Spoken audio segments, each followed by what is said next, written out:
One of the questions I get asked probably the most often is why I didn't sue for wrongful death over the death of my son Wilder.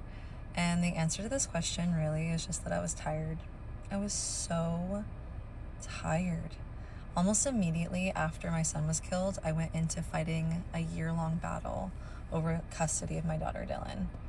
And when that case came to a close, I just wanted to focus all of my attention on my daughter and on mourning my son Wilder. Like, I was just tired. The thought of fighting another court battle felt overwhelming.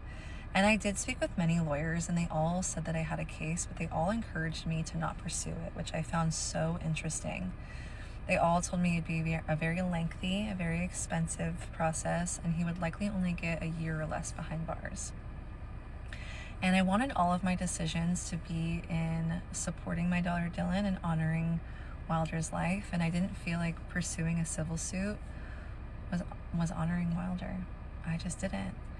And, I do still feel like there should have been legal ramifications for what happened to him, but the DA decided not to prosecute, and I had to accept their decision, and I've since accepted it. And I've talked to many people who did get legal justice, and it didn't really change the fact that their son or their daughter was taken from them, and it didn't make them feel any better.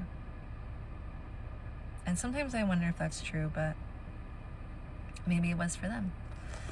And I'll never know anything other than what happened to me.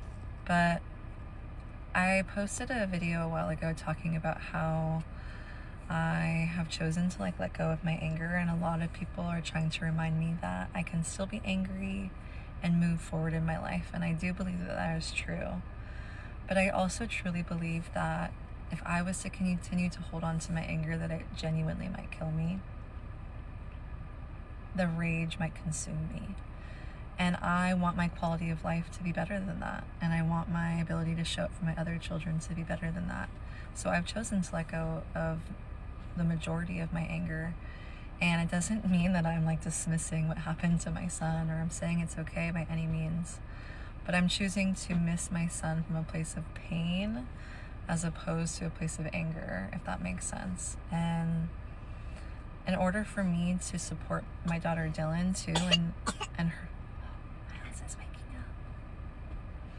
In order for me to support my daughter Dylan and any relationship that she wants with her father, I also have to let go of that anger, because who wants to have this really hostile relationship between their parents? Nobody. So I'm trying my best to lead by example. So my situation is really unique and really complicated, but I've also met a lot of people on here who unfortunately can relate very much, and their situations are very similar. So yeah, I hope that kind of clarifies, and I gotta go. Bye.